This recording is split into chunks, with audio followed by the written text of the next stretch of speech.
വന്നിട്ട് ഭക്ഷണം കഴിക്കാൻ വേണ്ടിയിരുന്ന തീന്മേശയുടെ മുമ്പിൽ നിന്നാണ് എ വി ജോർജിന്റെ നേതൃത്വത്തിലുള്ള പോലീസ് ഉദ്യോഗസ്ഥന്മാരെന്നെ വന്ന് പിടിച്ചുകൊണ്ടു പോകുന്നത്. എന്നിട്ട് പിന്നെ ഞാൻ പല കുതന്ത്രങ്ങളിലും പെടുത്തി എന്നെ കോയമ്പത്തൂരേക്ക് വിട്ടു. കോയമ്പത്തൂർ അതിന് മുമ്പ് ഒരിക്കലും ഞാൻ പോയിട്ടില്ല മക്കളെ, വളരെ ഗൗരവപൂർവ്വം ഞാൻ പറയുന്ന കാര്യമാ. കോയമ്പത്തൂരുള്ള ആരുമായിട്ടും എനിക്ക് യാതൊരു ബന്ധവുമില്ല.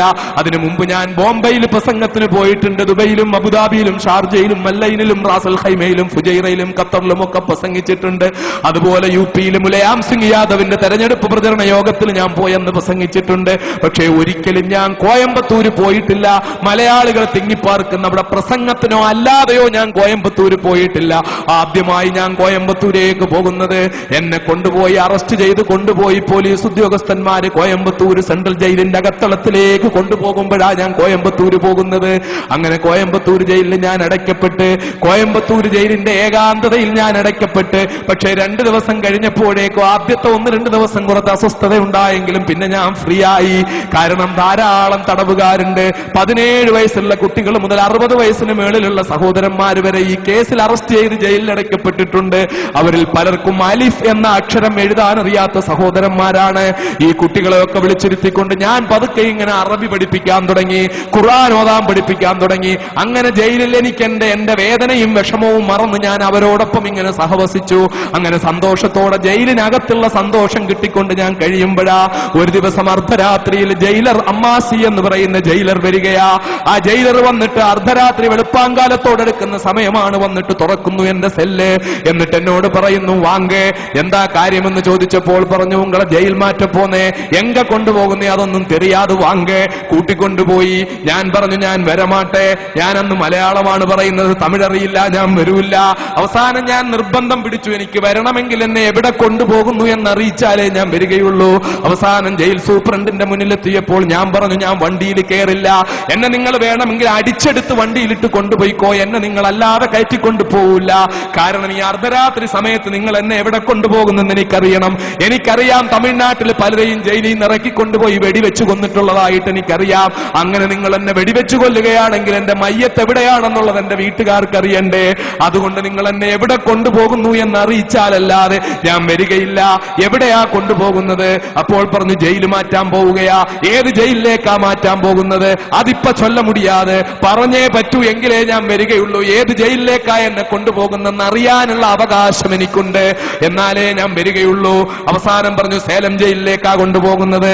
ആര് പറഞ്ഞു സേലം ജയിലിലേക്ക് എന്നെ മാറ്റാൻ? നിങ്ങൾക്ക് കോടതിയുടെ ഉത്തരവുണ്ടോ? കോടതി എന്നെ ഇവിടാണല്ലോ റിമാൻഡ് ചെയ്തത്. ജയിൽ IG-യുടെ ഉത്തരവുണ്ട്, എന്നാൽ എനിക്കത് കാണണം എന്ന് പറഞ്ഞ് ഞാൻ വാശി പിടിച്ചു. അത് കാണിക്കാൻ പറ്റൂല, അത് ഒഫീഷ്യൽ സീക്രട്ടാന്ന് പറഞ്ഞു. പക്ഷേ ഞാൻ വരൂല്ല, എന്നാൽ നിങ്ങൾ എന്നെ അടിച്ചെടുത്ത് കൊണ്ടുപോയിക്കൊള്ളൂ എന്ന് പറഞ്ഞു. അവസാനം ദീർഘമായ സംവാദത്തിന്, വാഗ്വാദത്തിന് ശേഷം ആ ഓർഡർ കൊണ്ടുവന്ന് എന്നെ കാണിച്ചു. അഡ്മിനിസ്ട്രേഷൻ ഗ്രൗണ്ടിൽ ഭരണപരമായ നാട്, ജയിലിലുള്ള ഭരണപരമായ കാര്യങ്ങളുടെ പേരിൽ എന്നെ ഇവിടെ വെച്ചുകൊണ്ടിരിക്കാൻ പറ്റില്ല. അതുകൊണ്ട് എന്നെ സേലം ജയിലിലേക്ക് മാറ്റണം എന്നുള്ള ജയിൽ IG-യുടെ ഓർഡറാണ്. ഓർഡർ കണ്ടു കഴിഞ്ഞപ്പോൾ പിന്നെ ഞാൻ പോകാൻ തയ്യാറായി. ഞാൻ പറഞ്ഞു, ശരി, ഞാൻ ഇനി ബാക്കിയെല്ലാം കോടതിയിൽ നോക്കിക്കൊള്ളാമെന്ന് പറഞ്ഞിട്ട് ഞാൻ നേരെ വണ്ടിയിൽ കയറി. എന്നെ നേരെ കൊണ്ടുപോയത് സേലം ജയിലിലേക്കാ. ഇന്ത്യയിലെ ഏറ്റവും വലിയ പണിഷ്മെന്റ് ജയിലാ മക്കളെ, ഇന്ത്യയിലെ ഏറ്റവും വലിയ പണിഷ്മെന്റ് ജയില്. ആ ജയിലിൽ എന്നെ കൊണ്ടുപോയിട്ട് ജയിലിനകത്തേക്ക് എന്നെ ഇങ്ങനെ കൊണ്ടുപോവുകയാ. ഓരോ സ്ഥലത്തേക്കും അന്ന് ഞാൻ വീൽ ചെയർ ഉപയോഗിക്കില്ല, അന്ന് എനിക്ക് നടക്കാൻ കഴിയുമായിരുന്നു, എനിക്ക് കൈപിടിച്ചിട്ട് നടക്കാൻ പറ്റുമായിരുന്നു, ആരോഗ്യമുണ്ടായിരുന്നു. പിന്നീടാണ് ഞാൻ ഇങ്ങനെ ശോഷിച്ച് രോഗിയായി വീൽ ചെയർ ഇല്ലാതെ മൂവ് ചെയ്യാൻ പറ്റാത്ത അവസ്ഥ വന്നത്. അങ്ങനെ എന്നെ കൊണ്ടുപോയി ജയിലിനകത്തുകൂടെ നടത്തി കൊണ്ടുപോയിട്ട് ഒരു ഗേറ്റിന്റെ മുന്നിൽ എന്നെ കൊണ്ടുപോയി നിർത്തി. അതിന്റെ മുന്നിൽ എഴുതിയിട്ടുണ്ട് ഹൈ സെക്യൂരിറ്റി ബ്ലോക്ക് എന്ന് എഴുതിയിട്ടുണ്ട്. ആ ഗേറ്റിനോട് ചേർന്ന് നിൽക്കുന്ന മതിൽ വലിയ മതിലാകാശം മുട്ട നിൽക്കുന്ന പോലത്തെ മതിലാണുള്ളത്. ആ മതിലിന്റെ മുകളിലൂടെ ഇരുമ്പ് കമ്പികൾ കൊടുത്തിട്ട് അതിനകത്തൂടെ കറണ്ടിന്റെ കണക്ഷൻ കൊടുത്തിട്ടുണ്ട്. അങ്ങനെ അതിൽ തൊട്ടാൽ പോലും ഷോക്കടിക്കുന്ന നിലയിലുള്ള വലിയ ഉയരത്തിലുള്ള മതിലും അതിന്റെ പേരിൽ കറണ്ടടിക്കുന്ന കമ്പിയും ഒക്കെ ആയിട്ടുള്ള ഈ വലിയ കോട്ട പോലുള്ള ഇതിനകത്തേക്ക് എന്നെ ഇങ്ങനെ കൊണ്ടുപോവുകയാ.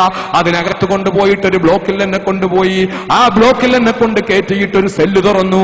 ആ സെല്ലിനകത്തേക്ക് എന്നെ കയറ്റിയിട്ട് സെല്ലങ്ങ് പൂട്ടി. സുബ്ഹാനല്ലാഹ്, ജീവിതത്തിൽ ഒരുപാട് പ്രാവശ്യം ഖബറിനെ കുറിച്ച് പ്രസംഗിച്ചിട്ടുണ്ട്. ഖബറിനെ കുറിച്ച് പ്രസംഗിച്ച് ഞാൻ കരഞ്ഞു പോയിട്ടുണ്ട്. ഖബറിനെ പറ്റി ആദരണീയനായ ഉസ്താദ് തഴവ മുഹമ്മദ് കുഞ്ഞു മുസ്ലിയാരുടെ അദ്ദേഹത്തിന്റെ മവാഹിബുൽ ജലിയ, അല്ലാഹു അദ്ദേഹത്തിന്റെ ഖബർ വിശാലമാക്കി കൊടുക്കുമാറാകട്ടെ. ആ മഹാനുഭാവന്റെ മവാഹിബുൽ ജലിയ എന്ന പുസ്തകത്തിൽ ഖബറെന്നു കേട്ടാൽ തൽക്ഷണം ഞെട്ടേണ്ടതാ, കണ്ടാലുടൻ വാവിട്ടു നീ കരയേണ്ടതാ, മേടയ്ക്കു പകരം മാളമാ സുബ്ഹാന, റബ്ബി അതിൽ കിടക്കേണ്ടതാണ് സുമാന തുടങ്ങിയ വരികൾ വായിച്ചിട്ട് കണ്ണു നിറഞ്ഞു പോയിട്ടുണ്ട്. വിനീതനായ ഞാൻ പലപ്പോഴും അത് വായിക്കാറുണ്ടായിരുന്നു. ആ മവാഹിബുൽ ജലിയയിലൂടെ ഖബറിനെ കുറിച്ച് വായിക്കുമ്പോഴും ഖബറിനെ കുറിച്ച് വേദിയിൽ പ്രസംഗിച്ച് ശ്രോതാക്കളുടെ കണ്ണു നിറയ്ക്കുമ്പോഴും ഒന്നും ഖബർ എങ്ങനെ ഇരിക്കുമെന്ന് എനിക്ക് ഒരിക്കലും തോന്നിയിട്ടില്ല.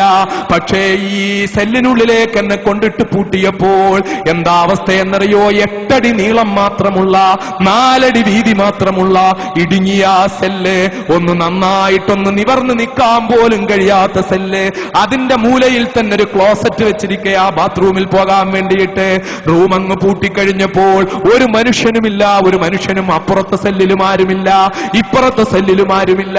എന്റെ മുന്നിലാണെങ്കിലോ മലക്ക് പോലൊരു മിണ്ടാത്ത തമിഴൻ വാർഡറെയും കൊണ്ട് നിർത്തി. വീരപ്പനെ പോലെ മീശ വെച്ച ആ വാർഡർ, അവനാണ് എന്റെ മുമ്പിൽ ഇങ്ങനെ നിൽക്കുന്നത്. ഞാൻ അവനോട് എന്തോ ചോദിച്ചു നോക്കിയിട്ട് അവൻ നരകത്തെ കാക്കുന്ന മലക്കുകളുടെ കാര്യം പറഞ്ഞതുപോലെ ഒന്നും മിണ്ടാതെ ഇങ്ങനെ നിൽക്കുകയാ. എനിക്കാണെങ്കിൽ ഞാൻ നിസ്കരിച്ചിട്ടില്ല, ലൊഹർ നിസ്കരിച്ചില്ല, ഒളു ചെയ്യാനുള്ള വെള്ളം അതിനകത്തില്ല. ആകെ ഒരു ബക്കറ്റിൽ കുറച്ച് വെള്ളം ഇരിക്കുന്നു. കുടിക്കാൻ ദാഹം കൊണ്ട് മുട്ടുകയാ, കുടിക്കാനുള്ള വെള്ളമില്ല. ഒളു ചെയ്യാൻ ഈ വെള്ളം എടുക്കാൻ പറ്റുമെന്ന് എനിക്ക് ഒരു ഉറപ്പുമില്ല. കാരണം അത് ബാത്റൂമിനോട് ചേർന്നുള്ള ഒരു അഴുക്ക് പിടിച്ച ബക്കറ്റിലായിരിക്കുന്നത്. ഞാൻ എന്താ ചെയ്യുന്നത്? ഞാൻ എങ്ങനെ വിഷമിച്ചു പോയി. ഞാൻ അങ്ങനെ ഇരിക്കുമ്പോൾ ഇതിന്റെ അപ്പുറത്തെ സൈഡിൽ നിന്നൊരു ശബ്ദം കേൾക്കുന്നു, തോഴരേ എന്നൊരു ശബ്ദം. ഞാൻ ആന്ന് പറഞ്ഞപ്പോൾ നീങ്ക ആരുങ്ക എന്ന് എന്നോട് ചോദിച്ചു. ഞാൻ പറഞ്ഞു ഞാൻ അബ്ദുൽ നാസർ മഅദനിയാണ്. നിങ്ങൾ ആരാന്ന് ചോദിച്ചപ്പോൾ പറഞ്ഞു ഇത് അപ്പുറത്തെ സൈഡാണ്. ആ സൈഡിൽ നിന്ന് ഇങ്ങനെ ഒരു ശബ്ദം കേൾക്കാൻ വേണ്ടിയുള്ള ഒരു ചെറിയ ദ്വാരമല്ലാതെ മറ്റൊന്നും ഇപ്പുറത്തേക്കില്ല. അവിടെ നിന്ന് ഞാൻ ചോദിച്ചു നിങ്ങൾ ആരാണ്? അപ്പോൾ പറഞ്ഞു എന്റെ പേര് ശാന്തൻ എന്നാണ്. നിങ്ങൾ ഏത് കേസിലുള്ള ആളാണ്? ഞാൻ രാജീവ് ഗാന്ധിയെ വധിച്ച കേസിലുള്ള ആളാണ്. ഞങ്ങൾ നിങ്ങളോടൊപ്പം ആരുണ്ട്? രാജീവ് ഗാന്ധി വധന കേസിലുള്ള റോബർട്ട് പയാസ് ഞങ്ങളുടെ കൂടുണ്ട്, പേരരിവാളൻ ഞങ്ങളുടെ കൂടുണ്ട്. ഇവരൊക്കെ ഇപ്പുറത്തുണ്ടെന്ന് ഓർത്തു നോക്കണേ. ആ സെല്ലിൽ എന്നെ കൊണ്ടുവച്ച ആ സെല്ലിലെ ബ്ലോക്കില് ഒരു സൈഡിൽ രാജീവ് ഗാന്ധി വധിച്ച കേസിലെ പ്രതികളാ ഉള്ളത്, ഇപ്പുറത്ത് വിനീതനായ ഞാൻ ഒറ്റക്കാലിൽ ഒറ്റയ്ക്ക് ആ സെല്ലിൽ ഇങ്ങനെ ഇരിക്കുകയാ. എനിക്ക് വല്ലാത്ത വിഷമം തോന്നി. പടച്ചവനെ എന്തൊരവസ്ഥയായത്! ഒരാളോടും സംസാരിക്കാൻ കഴിയാതെ, ഒന്നും മിണ്ടാൻ കഴിയാതെ, നല്ല വെള്ളം പോലും കിട്ടാതെ ഞാൻ ഇങ്ങനെ വിഷമിച്ചിട്ട് എന്റെ മനസ്സാകെ അസ്വസ്ഥമാകാൻ തുടങ്ങി. ശരിക്കും ഖബറിനെ കുറിച്ച് പ്രസംഗിച്ചിട്ടുള്ള എനിക്ക് ഖബറിലിരിക്കുകയാണോ എന്ന് തോന്നിപ്പോകുന്ന അവസ്ഥയിൽ എന്റെ മനസ്സിന്റെ നിയന്ത്രണം മൊത്തം വിട്ട് എന്താ ചെയ്യേണ്ടതെന്നറിയില്ല. ഞാൻ പെട്ടെന്ന് തന്നെ ഭിത്തിയിൽ അടിച്ചിട്ട് ഞാൻ തേമം ചെയ്തു. എന്നിട്ട് ഞാൻ ളുഹർ നമസ്കരിച്ചു. എന്നിട്ട് ഞാൻ 2 റക്അത്ത് സുന്നത്ത് നിസ്കരിച്ചു. ആ സുന്നത്ത് നിസ്കരിച്ചിട്ട് ഖിബില എങ്ങോട്ടാന്ന് എനിക്കറിയില്ല, ആരോടും ചോദിക്കാനില്ല. അതിനകത്തുനിന്ന് നോക്കിയാൽ സൂര്യനെ കാണാൻ പറ്റില്ല. വളരെ ആകാശം മുട്ട നിൽക്കുന്ന ഭിത്തി മാത്രമാ കാണാൻ പറ്റുന്നത്. ഞാനൊരു ലക്ഷ്യം വെച്ചുകൊണ്ട് അങ്ങ് നിസ്കരിച്ചു. പിന്നെ മനസ്സിലാക്കിയത് ഖിബിലയല്ലായിരുന്നു എന്ന്. ഖിബിലയാണെന്ന് തോന്നിക്കൊണ്ട് ഞാൻ അങ്ങ് നിസ്കരിച്ചു. നിസ്കരിച്ചതിന് ശേഷം ഞാൻ റബ്ബിനോട് സുജൂദിൽ കിടന്ന് ദുആ ചെയ്തു, തമ്പുരാനെ എന്റെ ജീവിതത്തിലെ ഏറ്റവും വലിയ പ്രതിസന്ധി ഘട്ടമായത്. പടച്ചവനെ ഞാൻ ഇന്നുവരെ ഇങ്ങനെ ഒറ്റപ്പെട്ടിട്ടില്ല റബ്ബേ. ജീവിതത്തിന്റെ ഒരു ഘട്ടത്തിലും ഞാൻ ഒറ്റപ്പെട്ടിട്ടില്ല റബ്ബേ. ഞാനിപ്പം വല്ലാതെ ഒറ്റപ്പെട്ടു പോയി അല്ലാ. എന്റെ മനസ്സിനെ എനിക്ക് നിയന്ത്രിക്കാൻ കഴിയുന്നില്ല റബ്ബേ. അതുകൊണ്ട് അല്ലാഹുവേ നീ എനിക്ക് നിയന്ത്രണം തരാതെ പോയാൽ ഒരുപക്ഷെ ഞാൻ മനോരോഗിയായി പോകും. അല്ലാഹുവേ ആ ഒരവസ്ഥ നീ എനിക്ക് വരുത്തരുത്. ഒന്നുകിൽ എന്നെ നീ ഇവിടെ നിന്ന് എങ്ങോട്ടെങ്കിലും ആളുള്ളിടത്തേക്ക് മാറ്റണം, അതല്ലെങ്കിൽ ഈ അവസ്ഥയെ താങ്ങാനുള്ള ശക്തി നീ എനിക്ക് തരണം പടച്ചവനെ. റബ്ബിന്റെ മുന്നിൽ സുജൂദിൽ കിടന്നുകൊണ്ട് ഞാൻ ദുആ ചെയ്തു മക്കളെ. ആ ദുആയിൽ കണ്ണുനീരൊഴുക്കി. അതിനു മുമ്പ് ഒരിക്കലും ഞാൻ ഇത്ര ഹൃദയസ്പൃക്കായി കണ്ണുനീരൊഴുക്കി ദുആ ചെയ്തിട്ടില്ല. അത്രത്തോളം ഞാൻ ദുആ ചെയ്തു. ദുആ കഴിഞ്ഞ് എഴുന്നേറ്റിട്ട് ഞാൻ എന്റെ ബാഗിലിരുന്ന ചെറിയ ഖുർആൻ ഷരീഫ് എടുത്തു. ആ ഖുർആൻ കയ്യിലേക്ക് എടുത്തിട്ട് ഞാൻ ആ ഖുർആൻ അങ്ങ് മറിച്ചു. ആദ്യം കാണുന്ന ആയത്ത് എനിക്ക് സമാധാനം നൽകുന്ന ആയത്താകണേ അല്ലാ എന്ന് പറഞ്ഞുകൊണ്ട് ആ ഖുർആൻ അങ്ങ് മറിച്ചപ്പോൾ കുല്ലൻ യുസീബനാ ഇല്ലാ മാ കതബല്ലാഹു ലനാ ഹുവ മൗലാനാ വഅലല്ലാഹി ഫല്യതവക്കലിൽ മുഅ്മിനൂൻ. നബിയെ അങ്ങ് പറയുക, തീർച്ചയായും നമുക്ക് ബാധിക്കുകയില്ല.